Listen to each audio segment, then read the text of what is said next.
সুপ্রিয় দর্শক, আমরা দেখাচ্ছি যে সাচিদ চৌধুরীপাড়া যে অবস্থা পানির এবং সামান্য বৃষ্টি হওয়ার পরে কিন্তু এই সাচিদ চৌধুরীপাড়া যে রোডটি রয়েছে এবং আমরা দেখতে পাচ্ছি সামনে দিয়ে মানুষজন যাতায়াত করছেন এবং সামনে একটি মসজিদ এবং কবরস্থান আছেন। এই এলাকার জনসাধারণ এবং প্রত্যেকটি মানুষের ঘরে ঘরে যে পরিমাণ পানি প্রবেশ করছেন, তাদের ইলেকট্রনিক ডিভাইস হতে ফ্রিজ এবং প্রত্যেকটা জিনিস নষ্ট হয়ে যাচ্ছেন। কিন্তু এই পানি যাওয়ার জায়গা না থাকার কারণে এই পানি প্রতিনিয়ত জমায়েত হয়ে রয়েছেন।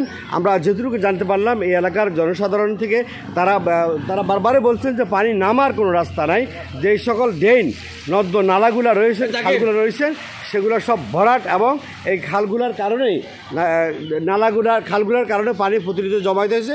গত কিছুদিন আগে আমরা দেখছি মধু থানা বিএনপির সভাপতি হানিফ সওদাগর তিনি নিজে উদ্যোগ নিয়ে এবং সিটি কর্পোরেশনের জনসাধারণ লোকজন নিয়ে যে নর্দ নালা পরিষ্কার করছেন, সেগুলো আবার যানজটের কবলে পড়ে গেছে।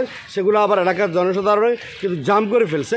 কিন্তু এই পানি নালা আরও বড় আকার করতে হবে এবং খাল খনন ছাড়া বিকল্প কোনো উপায় নাই। আমরা আরেকটু দৃশ্য দেখানোর চেষ্টা করছি আপনাদেরকে।